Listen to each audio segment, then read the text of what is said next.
I mean, like, to me, it's kind of ridiculous to represent a whole demographic and have no one in that space. This is Jim Bratton Podcast. You may enjoy some, or all, or none. Now, here's Jim.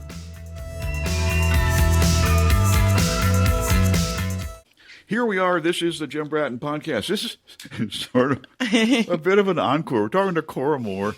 Listen, I got to tell you, truth be told, all right, last time we had a great little recording a couple of days, yesterday, as a matter of fact, and I'm going to blame it on iOS upgrades, okay? But it may have been operator error as well. Anyway. I'm going to say it's the upgrade. Okay. That's where we're going to hide. It was an upgrade. We had a great conversation, and Cora has been willing to come back in. Her company is Control and Create, yes. Control and Create. All right. You know, last time we talked about your background a little bit. Let's do that. Okay. Before we get into exactly what your organization, Control and Create, is, okay? Okay, cool. My background is like more in informal education. And so I started when I was working with Galveston Children's Museum. Right. I'm actually one of the founding members who helped create it. Then working with Nia Culture Center, with Freedom School, and then Big Brothers Big Sisters with mentoring. I just learned more and more about working with youth, especially in an informal education space. So like think more like maker spaces and things like that. Right. And I've been doing it for over a decade and working with youth, thinking that, following the traditional the syllabus? Yeah. Or sort of, or, whatever the protocol is. Yeah. And developed by adults. Absolutely. Developed by adults. And then, really getting to know, especially when you mentor youth year after year, the same ones. Right. You really grow that relationship and the trust, and they're way more honest with you. And the more honest they were with me, the more I realized there's a lot that they're going to experience that I never will. And so we need to just start listening more and give them a space to... How hard? You've had some of these kids, you said, for multiple years, multiple sessions. Mm-hmm. How long does it take for them to open up and to tell you what they really want, what they'd really like to do? A minimum a year. Really? A minimum a year. I mean, they'll get, within the first year, they'll get comfortable, and it's very, cordial and respectful, they do what they do everything that's, expected. But when they really start opening up is when they start trusting you. And they're so used to people in my position coming in and working with them and then going away that it just builds on that abandonment and the lack of, well, why am I going to tell you if you're going to disappear in a couple of weeks or a couple of months? And so over the years of getting to know them and their families and just building a really organic, authentic relationship with them, I found that it's a minimum of a year consistently. And I go to see them once a week. When school's out, I still go see them at Wright CUNY and, the community spaces. Right. But I've seen consistently seeing them. In your 10 years previously of working in the private or NGO sector, were you able to sell this concept upstream of listening to the kids? I mean, I would say more in the children's museum kind of spaces. Well, yeah, because you were one of the founders of that. Okay, so of course you could sell it. Yes, and also, but I will say I learned working with Nancy Schultz, who has been a educator for over 40 years. We're all talking decades. I'm talking multiple decades, okay? Yes, and then going over to see campus, the Galveston Children's Museum, that was her baby. That was her idea. And she brought all of us incredible women together. And we were able to create this beautiful, bring this beautiful vision she had to fruition. But working with her, real life, she she understood that all children approach things differently. She understood that, no child is the same. And she really created spaces where anyone could approach it based off of their skill set, regardless of feeling like intimidated of an exhibit or the project we were working on. And so that, I would say, was like the foundation of the direction I went in. So she came in embracing this concept that you had on your mind. Yeah. After a decade of not necessarily seeing that. Yeah. She was the one who really sparked my interest and put me in the direction I was going in. All right. So let's take it to the direction that you are right now. All right. Got a little bit of background. I know that you're eminently qualified. Yeah. And Children's Museum. And then when did you branch into your own nonprofit? So when I was working with The Future Is Us, I was responsible for working with the youth, and during that program, that's where I was able to like really start listening to youth more, and I got lucky to work with some of these kids are way smarter than me. They're, lest we sell them short. Yes. There's some smart kids out there. Yes. And so working with them, and that was where art, at the time, the program was called Art and Activism, and we were looking at how art was utilized throughout history. Now, was this your program at that time? No, So I created it, but it was under The Future Is Us. Okay, under another umbrella. Yes, and so The Future Is Us. When I moved on, we made it its own, and that's when it became Control and Create. Okay. And we tied all of the things that I was doing at the time, so we continued the on-campus mentorship that we do at Ball High. We continued the workshops that we've done. So we've done photography, and we partnered with Galveston Lighthouse Productions to do theater, and now we're doing a mural. And so we've been very fortunate to continue and expand, but now we're also doing community gardens and doing more like wellness workshops for adults and people in leadership roles to be able to support them and like show them more of the work we're doing so they can take that and One do of it the in things works. that you mentioned in our previous secret interview we did, is that I was surprised at the age range that you cover in this. Yeah, so we really target like 14 to 22. Right. And we want to, it's important for us to expand into 22 because so many resources end at 18. They really stop getting opportunities and exposure to things, and they're still kids, and they still are figuring things out. I mean, I have a 19-year-old, and she's very much still a kid. You know all this firsthand. Yes. Then. And so I want to make sure that our programming is accessible to everyone, but we also want them in the spaces where we make decisions. And so that's why we invite youth to join our board of directors. We invite them to join cohorts and really put them in spaces of decision making. This board thing is very intriguing because sometimes you'll have in a community organization, for example, they might have one or two token community members. Yeah. But they really don't listen to them. No. because the board knows better. Yeah. Because they're all professionals. Absolutely. So I'm thrilled that you bring these kids in. And they're really part of the board. Oh, absolutely. Because, I mean, to me, it's kind of ridiculous to represent a whole demographic and have no one in that space. Who's making decisions or sharing their opinions, or there's such a generational gap between us and you're talking about the stuff that they experience and jump back another 20 plus years in mine. Oh yes. And I mean, I try to be aware. Yes.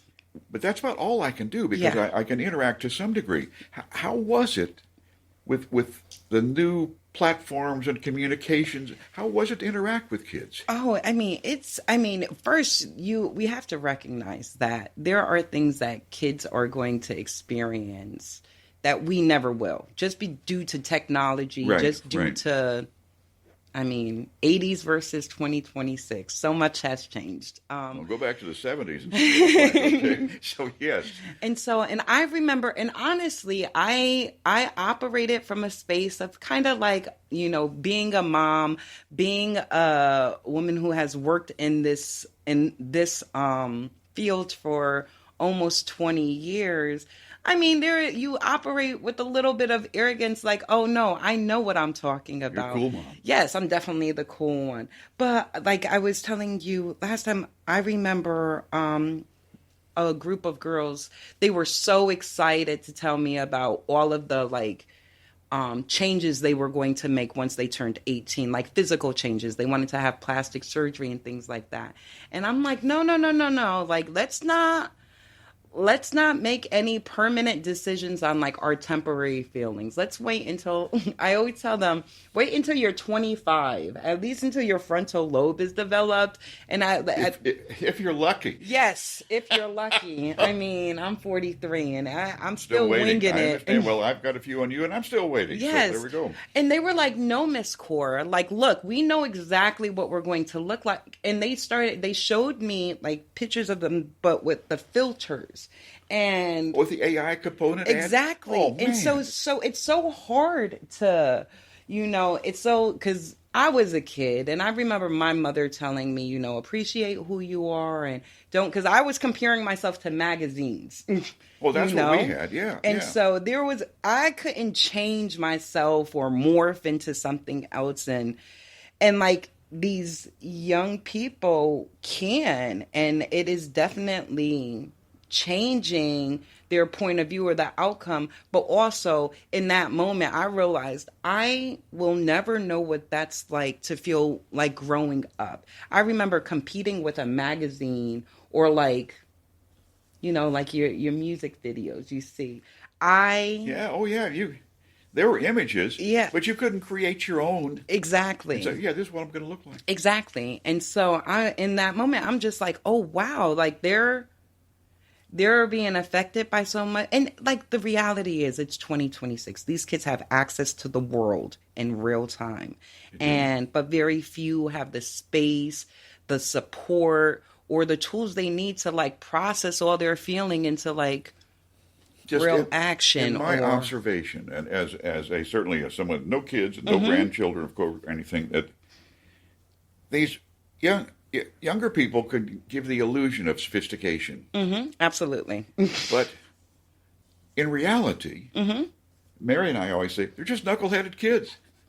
Underneath all that. Yeah. It looks like they could function on a 20-plus-year-old, but they're still maybe a 15, 16-year-old child. Like in a lot of ways, they may be, especially in our community, a lot of kids they may have the responsibilities of adults, but they're still very much kids. And they need more safe spaces to just be kids and to just, girl, I am so sorry. Well, that's okay. No, that's fine. Hey, I'm the one that busted the recording session, so. It's my fault. I thought I did it. Well, good luck on finding a way to shut it down, okay? Mary and I try not to be the old people in church. That's me. At least, and worse, the ones who feel obligated to answer it. Might be long distance. Yeah. Anyway, so we're talking about space. So, and I'm thinking two levels here. Kids, you've got access to schools and churches where there might be organizations that they're active in. How do you find the kids to bring them into your program? What's your recruitment method, if I could ask? So we try to think like youth. So we will share things through the community, of course, like through the schools and in like community centers and things like that. But we also share a lot on social media. We also share a lot on our websites, but especially social media, especially on the platforms that they use versus just our platforms. So if you say Facebook, they go, ooh. Yes. I mean, we put stuff on Facebook, but it's really for the adults, you know, it's for That's their the parent parents. stuff. No, I got and then Instagram, we're like, yeah, we're putting all their stuff there because that's where they are. Instagram and TikTok mainly. I know, and it's so funny when okay, this is cool mama stuff, right? Hey, man, I'll put that on Facebook. Yeah. What's Facebook? Exactly. I'm like, and I'll ask them, I'm like, what? Are you guys on Facebook? No, Miss Cora, we're not. And they try to be nice about it. Yeah, they're really nice. They are. And I would say, especially when you grow that relationship, like the respect level goes up, everything. And they're just so sweet and they're so talented. Like I know this one girl who I met in middle school when she was in 7th grade. Yeah. And I had, we were doing this It Takes a Village back to school event where we gave school supplies, clothes, but we also had like people, professional hairstylists doing hair and things like that. Really? And we got an amazing amount of kids who showed up, but I mean, there was a really long line. And this is before I even knew her.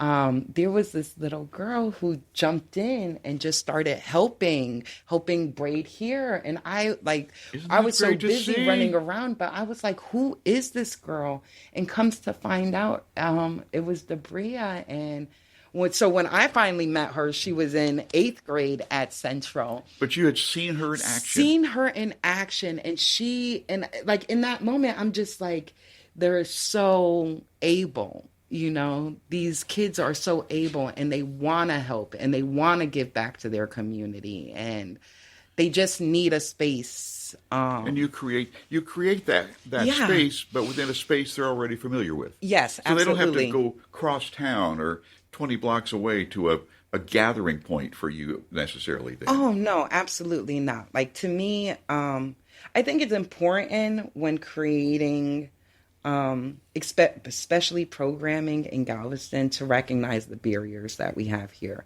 And transportation is a huge one. It is. I grew up in Connecticut and I can go on a corner and there would be a bus every 15 minutes, you know, and there's not that luxury here.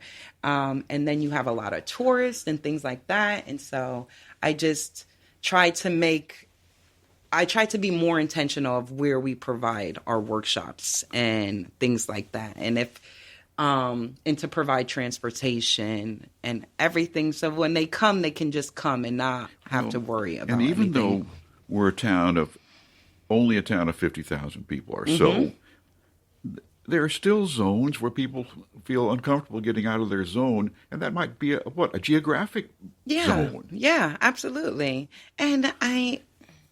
And plus, when you put stuff everywhere, you get to know more places and more neighborhoods and communities. And how do you? We talked a little bit about how you recruited or promoted. Suppose, and let's jump. I'd like to get to the older folks. Okay. What if they haven't been with you before and they're 18, 19, 20 or so? How and where do you get together? I mean, just geographically and social. Anyway, how do you reach them? So we reach them through the school. So Galveston, like we'll make flyers and things like that. Social media, a lot of door to door. Like certain neighborhoods, we will literally go door block to door. Walk? Yeah, especially like the Sandpiper Cove area. Yeah, absolutely. Here's the thing, like when you have a targeted audience that you're trying to meet, you just have to meet them in whichever way they communicate. Right. And a lot of times they're not going to find out unless it's like it literally comes to their door, because some of them may not have internet. Some of them may not have phones. That's I just understand the reality. that completely. Yeah. And so going door to door really helps. And also, our youth sharing as well. People who have been in our programs sharing with their older peers and stuff like that. Classic word of mouth. Absolutely. I want to ask you just one generic question before we wrap up, and we can do another session anytime you want. I promise, it will record. But these collaboration. Mm-hmm. One of the things I've heard from a friend of ours that's a college professor is that when she tried to do a group project, mm-hmm. nobody would talk.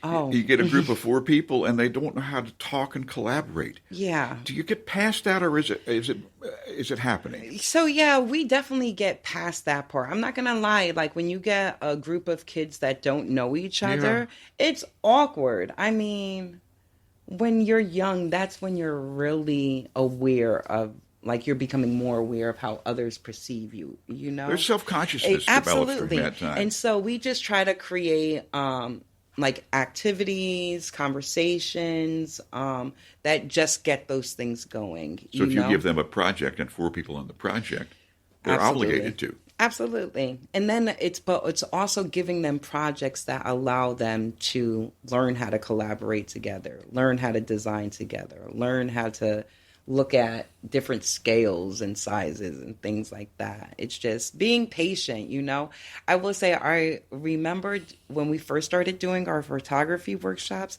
I planned the timeline before I ever met the kids or anything like that. Right. And so I was like, oh yeah, we'll do a week-long photography workshop. It'll be great. And in that week, I realized I will never do a week-long these are things that may take months, and I need to be more intentional and understanding and working more. This is little bits of the elephant. Yes. As you move along. Absolutely. We all can learn. Your passion is just great. And we'll put all of your contact information and your website on the podcast header. Yeah. They can all get to reach you. Thank you Cora so much. Moore, this has been just delightful. I appreciate your time. It has. Thanks for the time today. Thank you. This is Jim Bratton Podcast coming to you from Marmo today. This has been Jim Bratton Podcast. We hope you have enjoyed, been inspired, informed, angered, or otherwise emotionally stimulated. This is your booth announcer, Sierra Sakel.